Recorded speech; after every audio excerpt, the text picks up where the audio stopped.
Welcome to the webinar. You have entered as an organizer and may now speak to any other organizers or panelists on the line. When you are ready to begin the presentation, press the Start Broadcast button on the GoToWebinar control panel to allow all attendees to hear you. This system will notify you once you begin your broadcast. The broadcast is now starting. All attendees are in listen-only mode. Good morning, everyone, and we are so sorry about the delay. We had a little bit of technical difficulties, so we do thank everyone that stuck with us through that issue. For today's webinar, we are happy to welcome Glasgow. So welcome to today's webinar. My name is Cara Kurtz, and I'm the Business Development Coordinator at ASTA, and I will be the organizer for today's presentation.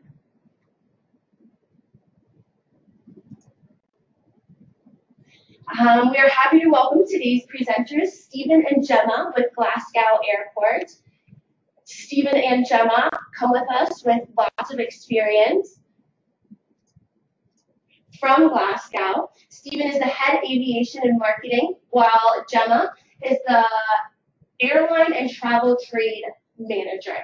A little bit more about our presenters, just in one moment, everyone. A little bit more about our presenters. Steven holds a BA in Marketing and Tourism from Strathclyde University. He joined Glasgow Airport in 2011 following 5 years as a specialist marketing for a hotel management services company, where he was active in developing and marketing activities for a number of international brands located across the UK. Prior to this, Steven spent 8 years in marketing and development of Scottish Direct, selling holiday company as part of the Thomas Cook Group. Gemma holds a BA as well in marketing from Strathclyde University too.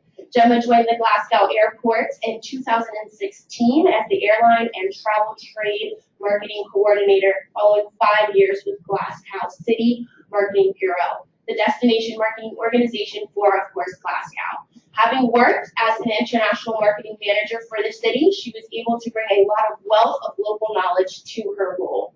Before we get started, I'd like to point out a few important features on your screen that will allow you to interact with us via the web today. We will be answering all of your questions at the end of this presentation. So in order to ask a question, you will be using your GoToWebinar pane. Near the bottom of this pane, there is an area that says questions. If you click the arrow next to where it says questions, it will open up a window pane, and this is what you will be using to communicate with us today. If you're having trouble hearing this presentation, please hang up and try dialing back in again. Again, of course, all of our audience members are muted, but we certainly want to hear from all of you. So if you are having those difficulties, please use this questions pane to communicate them with me. So without further ado, I would love to go ahead and start the presentation. Please remember, one of today's lucky webinar attendees will win a $100 Visa gift card. In order to do so, you must be on this presentation from beginning to end. So again, without further ado, here is our presentation from Glasgow. My name is Steven Marshall, Head of Airline Marketing and Development at Glasgow Airport. Thank you, Cara, for the introduction. And thank you to everyone so far for taking time out of your morning to come join us. So my responsibilities at the airport, I head up the airline marketing team here at Glasgow. I'm responsible for maintaining the existing long-haul services that we have and trying to bring in new long-haul air services to Glasgow, and in particular from North America. One of the questions that we were asked actually was, what is our favourite part about the USA? I'm afraid I don't really have one. I have heaps. From the magic of New York Christmas shopping, which I've done many times with my wife, to the chilled out vibe down in the Florida Keys, I love it all really. But enough about me. Gemma's here too, so she's got to get a word in. So we'll pass you over to Gemma. Hi everyone, Gemma here. I am the airline and travel trade marketing manager here at Glasgow Airport. I look after all the airline marketing and travel trade experiences with everybody in Scotland as well as international. 2 years now. My background is working for the destination marketing organisation for Glasgow, so I brought a little bit of my previous knowledge here to help you kind of understand Glasgow and Scotland. And when we were chatting about what's our favourite thing from being in America, I was there in Vegas 2 weeks ago. We were celebrating my 30th birthday, and my favourite thing was the helicopter ride in Grand Canyon. It was absolutely spectacular, so I loved that. Thank you, Gemma. So moving on to the slide number 2. So why Gateway to Scotland when we talk about Glasgow? It's an easy question, comes down to geography. Scotland is way smaller than that of the USA, so it's quite easy to get around here. There's no 10-hour road trips and you've only gone halfway across the states. It's much easier than that. You can enjoy a couple of days in Glasgow city centre and do a bit of a city break, and we'll talk more about what you can experience there. But also you can also discover in the hills, the islands, the castles, the stereotypical Scottish scenery very easily from Glasgow. For example, you can be at the starting point of the Highlands in just 20 minutes from Glasgow Airport. Other key towns and cities in Scotland are very easily accessible from Glasgow as well. Edinburgh, Stirling, and also Inverness, for the famous Loch Ness Monster. You can be there really easy too. So hence, Glasgow, gateway to Scotland, and you can have a complete Scottish experience from Glasgow. So I hope in advance of this webinar, you have been swatting up in all things Glasgow and all things Scottish, because it's time for a pop quiz. Gemma? I'm going to start. So our first question is, what is the largest city in Scotland? Do you think it's Glasgow or Edinburgh? I'll give you a couple of minutes to think about that, or a couple of seconds, don't need any minutes. The answer to that is actually Glasgow. The metropolitan area has a population of 2.3 million. Not many people know that. Most people assume that Edinburgh is actually the largest city. It is the capital of Scotland, but it is a much smaller city by population and by sheer area as well. Next question. The city of Glasgow is situated on which river? The Clyde or the Thames? That's an easy one. The answer is the Clyde. The River Clyde is the second longest river in Scotland. The river bank is now lined with hotels, luxury condos and tourist facilities. And way back in the day, it was lined with shipyards and various other industrial things, and that's what people still assume Glasgow is like. Now it's not. It's glitzy buildings and, as we said, luxury condos. And actually there's now a new whisky distillery there as well, that Gemma will tell you a little bit more about shortly. You might notice or recognise this particular picture here if any of you are a Harry Potter fan. So we're just wondering, which city do you think is closest to Glenfin and Viaduct? As Steven mentioned earlier, Glasgow is the gateway to the rest of Scotland, and you can access Glasgow. You can access Glenfin and Viaduct from Glasgow. You can take the Hogwarts Express, or as it's more widely known, the Jacobite Express, from Fort William to Mallaig, and it's an incredible 2-hour journey that you can take. Takes you right across the Glenfin and Viaduct. You can also take a walk that you're able to take this image from in the area as well, which is amazing. It's funny because when you talk about this particular train, whether you're Harry Potter terminology, Hogwarts Express, or its actual name, the Jacobite Express, most people think it's fake. And whenever you show this picture, they think it's straight from the movie and it's superimposed. But it is really cool. I've done it, and I've even bought my mum and dad a ride on it for Christmas. They absolutely loved it. Just a wee hybrid. No Harry Potter characters inside. So moving on. Next, the last question: how many hotel beds are there in Glasgow? 10,030 or 15,321. So actually, there are 10,030 hotel beds within 2 miles of the city centre and 15,231 within 20 miles. Most people might assume that the hotel stock in Scotland is more independent guest houses and bed and breakfast. It's actually not. It can range from 5-star boutique hotels and castles all the way down to family-owned bed and breakfasts. And particularly in the city, you'll see all the familiar brands that you would see all across the States. We have everything from Hotel Indigo, Holiday Inn and Crown Plaza, all the way down to Marriott, and we have 2 or 3 Hilton hotels as well now.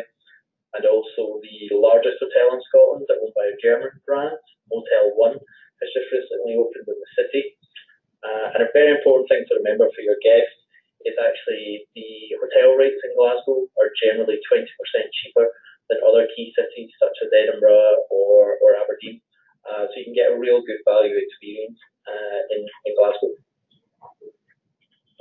One of my favourite islands in Scotland is Skye, and we're very fortunate that we can get there. And we are actually the closest Scottish city to get to Skye. This particular image is the Old Man's Door, which is an incredibly famous walk that you can do on the island. It is a busy walk, but it's one of the best walks that you can do while you're there. While you're also in Skye, one of my other favourite things to do is to go to the ferry pool. So whether you are taking your kids or people are just going there anyway, the ferry pools are absolutely stunning. They're crystal clear pools that are on the River Bristol. Amazing place to go for a bit of wild swimming. And a little bit of a fast fact for you guys, a good hotel on Skye is the Three Chimneys. It also has an incredible restaurant next to it, so it's a definite kind of one to check out for me.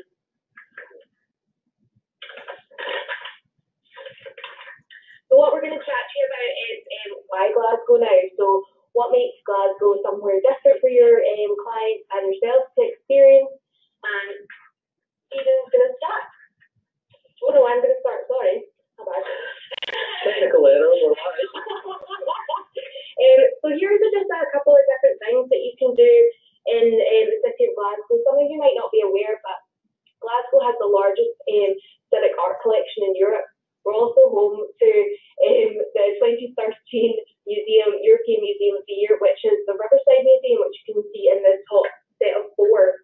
The Riverside Museums actually are a transport museum, slightly different styling of a normal transport museum. Zaza Hadid designed this for the city, and the shape of the building is to represent the heartbeat of Glasgow. One of my personal favourite museums in the city is Kilmgrove Art Gallery and Museum. It has over 8,000 objects within it, and they are spanned across 22 different sections, from Charles Mackintosh, who is a famous art and architect from the city, right through to Arms and Armoury. So it's a varying degree of different things that you can see, and you can also discover what a haggis looks like while you're there. So that's a top tip to see if you can find it. One thing that's great about the city is that we have over 23 museums and galleries, which is incredible. So Riverside Museum, Gallery of Modern Art, and Kilmgrove are all free for people to visit. For those who are Harry Potter fans, we have the University of Glasgow. This is the 4th oldest university in the English-speaking world. It's an incredible neo-Gothic style architecture that you can walk through. It's still a working university, but they offer tours, and you can even just go for a walk when you're in the city anyway. It's based in the West End, which is a very cool, hip area to kind of go out in. It's one of my favourites. As Steven mentioned earlier, there is distilleries within the city as well as locally. I'll speak a bit more about distilleries generally in the whisky industry later on, but some of the key ones that are local to here is the Clydeside Whisky Distillery, which is on the banks of the River Clyde. But Glengoyne is known as the prettiest distillery in Scotland. It's located about 20 minutes outside of the city centre, and Auchentoshan is a lowland whisky, and it's located in a slightly different direction, again about 20 minutes outside the city. As mentioned earlier, you can access the Highlands very easily from the city, and the West Highland Way actually starts from my hometown, Mulgai, which interestingly does not sound like Mulgai when you look at it. It's Millengaby is how it's spelled. This is a walk that you can take all the way from Glasgow up to Fort William. It takes about 5 days, or some people do run it, don't apply. If you're an ultramarathon person or you have clients who love it, then you can run it yourself. And then one of the prettiest areas just outside of Glasgow is Loch Lomond and the Trossachs National Park. Again, you can take part in water sports, hiking, everything and anything along here, which is an incredible place to go and discover. Loch Lomond is actually the official starting point of the Highlands of Scotland, so around 20 minutes from the airport. My wife and family and I spend a lot of time down there, and one of my most favourite places in Scotland is in Loch Lomond. It's a little village called Luss, Luss. You can Google it after this webinar, but it is picture postcard cute and just totally oozes Highland charm. It's all these little quaint little houses set at the base of a big mountain, and it's right on the loch, or as you might say in America, the lake. It is very, very nice. If you ever get to come, I would suggest you go there. And of course, we can't talk about Scotland and not talk about golf. There are over 90 golf courses within 1 hour of the city. There are some of Scotland's most famous courses. Royal Troon and also Dundonald and Turnberry are three of Scotland's most famous.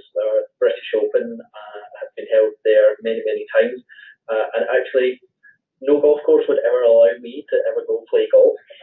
But I did have the chance to walk Royal Troon when the last Open Championship was here. And wow, it was great to watch as a spectator, but also the scenery was absolutely stunning. And also Gleneagle, you'll have heard of. That's only 40 to 50 minutes from Glasgow, and easily St Andrews is the most famous one.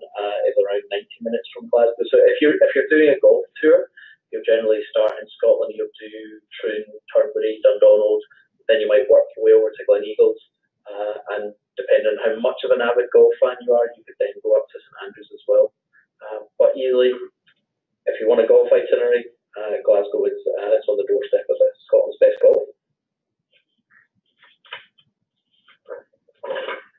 And of course, synonymous with Scotland is island and castles. The west coast of Scotland, next to Glasgow, is actually the place where the most scenic islands are.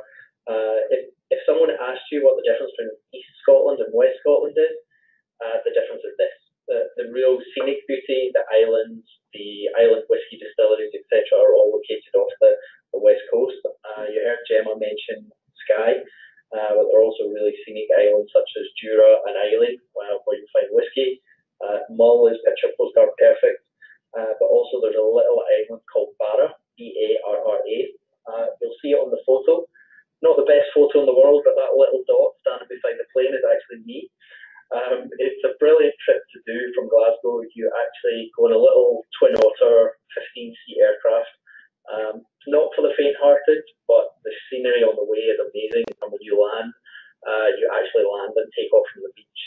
So if you go, make sure you take a camera, but also make sure you're not late, because chances are, if you're late, the runway is going to disappear with the tide. So definitely worthwhile. So some of you might be fans of Star series Outlander. I know I am, and I have some family over in North America, and they are massive fans. What you might not realise is that some of the filming locations are actually in Glasgow. So, as I mentioned earlier, Glasgow University is a beautiful university, neo-Gothic. That's actually dubbed as Harvard on the series, so that's where Frank teaches. So it's a very cool place to create an Outlander tour that you can start in the city centre and you can go further afield. Another incredible place to visit is Glasgow Cathedral. This was, excuse my bad French, L'Hôpital d'Anglais in Paris, where Claire actually volunteers as part of the second season. Still within the city, the heart of George Square, which has actually been several different movies. If anyone's seen World War Z with Brad Pitt, George Square was Philadelphia. It's part of the opening scenes, and we actually turned it completely into Philadelphia. And I worked in the city centre at the time, and it was incredible. You had yellow taxi cabs, different signs up everywhere. But for Outlander, it's where Frank proposes to Claire very romantically, which is very nice. Some other places within reach of the city is Glencoe and Doon Castle. So there are other places that you can kind of check out and create a full Outlander experience. And for the upcoming season, which starts on the 4th of November, there's quite a few other Glasgow locations that people can check out. So St Andrews in the Square, which is part of the Merchant City, one of the oldest parts of Glasgow, and where the merchants that created Glasgow Glasgow through industry actually started out is one of the key locations, as well as Calder Glen Country Park, which is just located outside the city centre. So we've got lots and lots of places around. So if anyone's a big Outlander fan, there's definitely some good locations that they can scout out while they're here.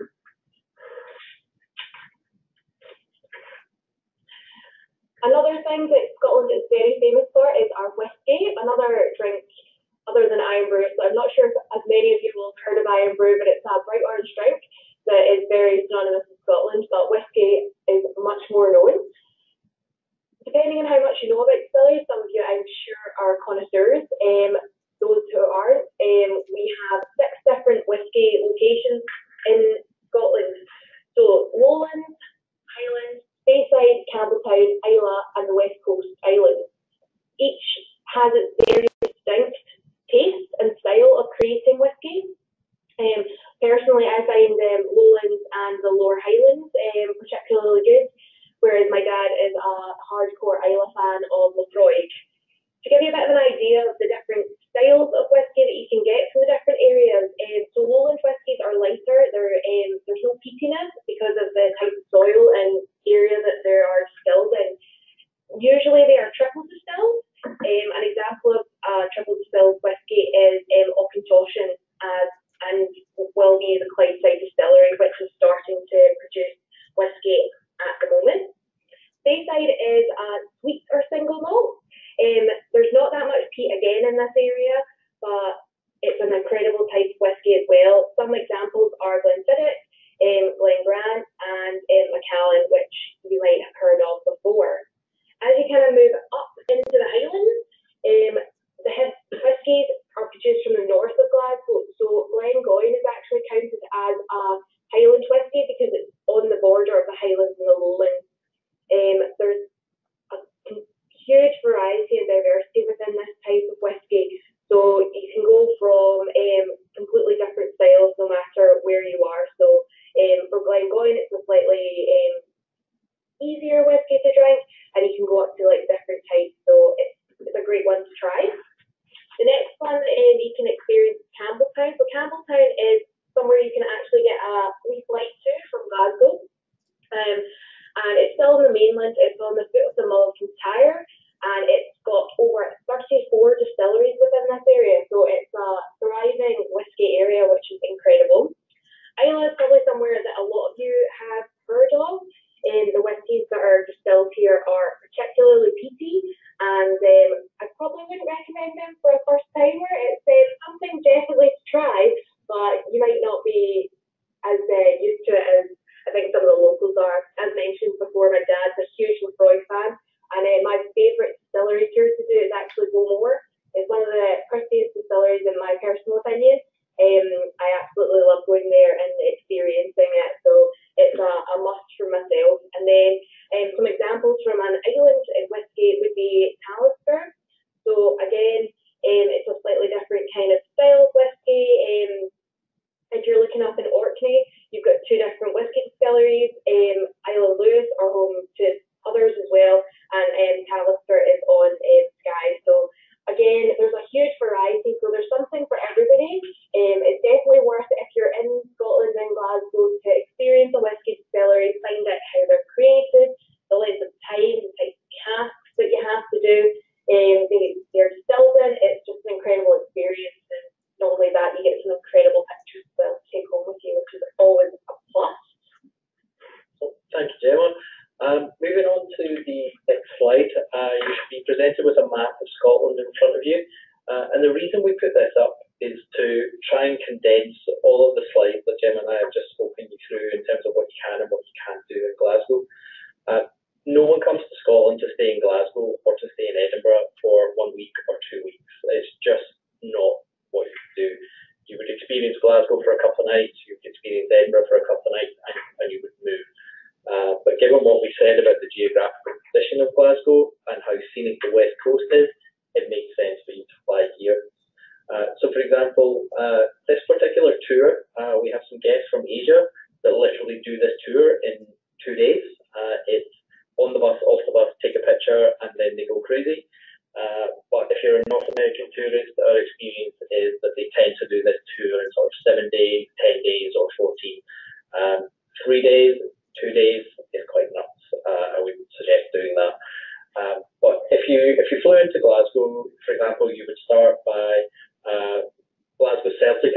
Rangers football club, or two massive teams in the city. And there is a lot of historical connections to the States where expat Scots live in America and will come back and want to go to a Glasgow Rangers and a Glasgow Celtic game. I've got family in Brick, New Jersey that come back quite regularly to see a Celtic game. That would be something you would do. You would visit perhaps the University of Glasgow and some of the museums before you would head out towards Loch Lomond, which is the starting point of the Highlands. Gemma also mentioned Glencoe. It's a really scenic part, and it's actually also where some scenes of the James Bond Skyfall movie were filmed. You can then move up and go and visit Fort William to go on the Harry Potter train at Glenfinnan, and also visit the Isle of Skye before you then go across the north of Scotland to visit things such as, it's pronounced Elan Donnan Castle. You've probably never heard of it, but you'll have seen it on every Scottish tin of shortbread and candy and whatever else. It's the castle that everyone uses. Also in a lot of films, so if anyone's seen the Patrick Dempsey film Maid of Honour, it's in that film too. That's a wee rom-com for people there. Definitely worth a visit. And also you can go to Inverness and see or at least try to see the mythical Loch Ness Monster before coming down to Stirling to see Stirling Castle, where you can also visit the Legend of Rob Roy and the movie that was made famous by Mel Gibson, before coming down to Edinburgh, spending a couple of nights in Edinburgh, and either choosing to fly home from Edinburgh or take the trip back across to Glasgow and fly home from Glasgow. What some of our Asian guests tend to do is there are non-stop flights from Glasgow to Iceland. So they will choose to twin Glasgow and Iceland and go and spend a couple of nights in Iceland. Those Asian flights are charter flights, so they come back to Glasgow to fly from here. But equally, you can fly from Iceland back to the States. Another thing to mention is when we're looking at this, the distance between Glasgow and Edinburgh is a 50-minute train ride. So people can get back into the city quite easily, which is very helpful. And I think when you take account of North American geography, people always ask, why do you have two airports that are 60 minutes apart? To be honest, I can understand why I would be asked that. Many people have before, but they're very, very different. The East Coast and the West Coast, Edinburgh's a great city. I go there a lot, but Glasgow and Edinburgh are both very different. And in fairness, to experience all of Scotland, you have to do both. But your most scenic part is around the west. So doing your west coast, your north tour, and your east tour to experience Stirling and Edinburgh gives you a chance to experience all of Scotland, not just what you would find in the east coast. Glasgow tends to be less well known abroad, which is such a shame because there are so many great things here. And when people come to the city, they leave with a massive and great impression of the city. It's not what they expected because they just don't know it. But hopefully what we've explained to you so far can give you a better understanding of what Glasgow is and what you can easily access from Glasgow too. And something as well to note is that the city is very well known for its embrace of travellers. The city's slogan is "People make Glasgow," and that's all to do with how welcoming everybody is. And I know we're saying that as Glaswegians, both Steven and I are Glasgow born and bred. So we come across as friendly. Yeah, absolutely. They're like, these people are great. But the people are particularly friendly. Something that always happens is if you look a little bit lost in the city, generally somebody will come up to help you out. If they're not going to take you to the destination that you're looking to find, they will certainly make sure that you know exactly how to get there. So it's something that we're very proud of. There used to be a bit of a joke that if you looked lost as a tourist in Glasgow, someone would come and help you. And if you looked lost as a tourist in Edinburgh, they would come and help you and charge you. I don't know if it's true, but in Glasgow you'll definitely get the help that you need though, which is particularly good. And I always like it. I always try and help people that I see that are lost, so I hope other people do as well. And just moving on to actually how do we get here? How do you get to Glasgow? So flicking on to the next slide. You probably know this already. You'll have it ingrained in your mind as travel agents. So to get non-stop from Glasgow to the States, and Canada, we have Delta Airlines operate non-stop New York JFK. This runs on a 757 daily service from the end of May through to the end of October 2019.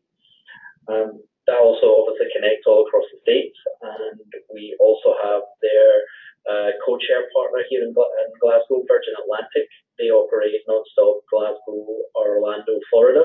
So if you have guests down south, maybe the Orlando flight might actually work better to connect those guys. So this operates March to November, up to 4 times per week with Virgin Atlantic. United also operate non-stop service from New York, Europe. This operates April, October. Again, daily service on a 757 with connections all through the States. If those direct services don't work for your guests, or if you want to do a multiple stop itinerary or twin different parts, the indirect services, we have Aer Lingus via Dublin. We also have British Airways via London Heathrow, London Gatwick. Iceland Air operates a daily service year-round via Reykjavik and Iceland. KLM have multiple flights per day between Glasgow and Amsterdam, so you can connect as well. And most recently, we've added Lufthansa services to Glasgow, so you can connect via Munich and also Frankfurt. The great thing with the Lufthansa services is that passengers can connect going out. For example, they potentially would do Munich on the way, and then Frankfurt on the way back. Recently, Steven's done that himself, so it works really well. And the connection times are particularly good within Lufthansa. So I was recently out in Munich and Frankfurt Airport, and seeing the German efficiency was just incredible. So it's definitely something that's exciting. And with KLM, if you've got any clients in Vegas, they are starting a weekly service next summer by Amsterdam to Vegas, from Vegas. So that's another one to keep in mind. The other North American airline that we do have in Glasgow is Air Canada. Obviously, Alliance partner with United, but it might just give you another opportunity for connections. If people are coming from the West Coast, it might be easier to connect through Toronto into Glasgow as opposed to connecting through New York, Newark, or New York JFK. Just something to bear in mind. Air Canada operates a short season to Scotland. They operate June to September, 3 days per week. And also, if tourists are coming long haul, we find quite often that they will want to experience Scotland, but then maybe experience another city in Europe. So we have lots of flight with UK low-cost carrier EasyJet. So you could experience Paris, Amsterdam, Berlin. We also have the Irish budget carrier in Glasgow, so you could experience, Ryanair. So there's other cities you could experience as well. And of course, if they wanted to do London, British Airways and EasyJet have numerous flights every day if tourists wanted to combine Scotland and England as well. Absolutely. So we're just finishing off now. We'll have some questions in a minute, but we just want to say thank you so much for your time, and we are here if you need anything. Kara's going to be sending our contact details after this, and if you have any feedback for us or any questions about the airport, the city, the country, or if you have any passengers that are ever travelling that have any special requirements, whether they're looking for something a little bit different, we're more than happy to try and help you out in any way we can, and we'll pass you back to Cara so that she can advise on any questions.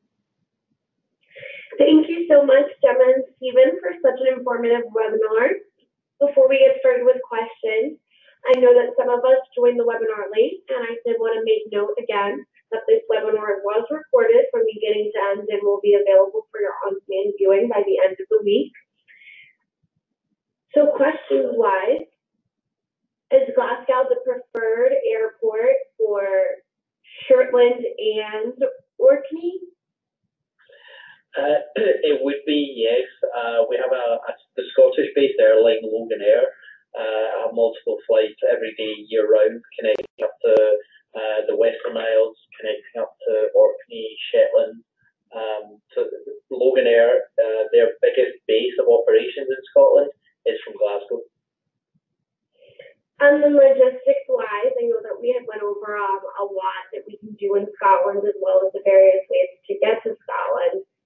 coming from our advisors who are based in Canada, is there anything specific that you could make mention of for them? In terms of air carrier services? Yes. Okay, so in terms of direct service from Canada, we actually have quite a lot as well. We have Air Canada, which runs June, September, 3 times a week. We have Air Transat that operates non-stop from Toronto. So they're operating up to 5 times a week in summer and twice a week through the winter. In addition to those 2 carriers, we also have WestJet. WestJet operate between Halifax, Toronto, and Glasgow, and they're running on an April-October basis as well. So the Canada market is really big for Scotland. There is actually, the population of Scotland is 5 million. The number of Scots in Canada is just over 4 million. So there's almost as many Scots in Canada as there is actually here in Scotland as well. Great, thank you so much. When would you say is the best time to visit Glasgow? Oh, that changes. That changes quite a lot. That's a difficult question. Generally, whenever the eastern seaboard of the US is having some sort of tropical storm, is when it gets a little bit wet and windy over here. So really, your best months in Scotland are May, June, and September, October. But if you came in the winter, just to reassure you that you're not knee deep in snow. The coldest it really gets in Scotland in winter is maybe 2-3 degrees, and it will just be sunny and blue skies. It's not heavy snow. We did have crazy snow last year, but that's like the first time in 20 years or something like that. Yeah, it's really, really unusual. So it was a bit of a different one for us. Okay. Do you have any travel magazines, pamphlets, or flyers with the information that we went over today that you could share with our advisors so that they would be able to share it with their clients? And if so, where or how would our advisors go about receiving this information? Yeah, we've got something like that. We'll share that with yourself, Cara, and you can forward that on. Okay, that's perfect. Is it a website or? It would be a booklet brochure that we can give that's a digital version. Otherwise, if there's anything in particular that people were wanting to get from us, they can email us anytime. We're more than happy to help out. I think we want to reiterate that as well, that if there are any agents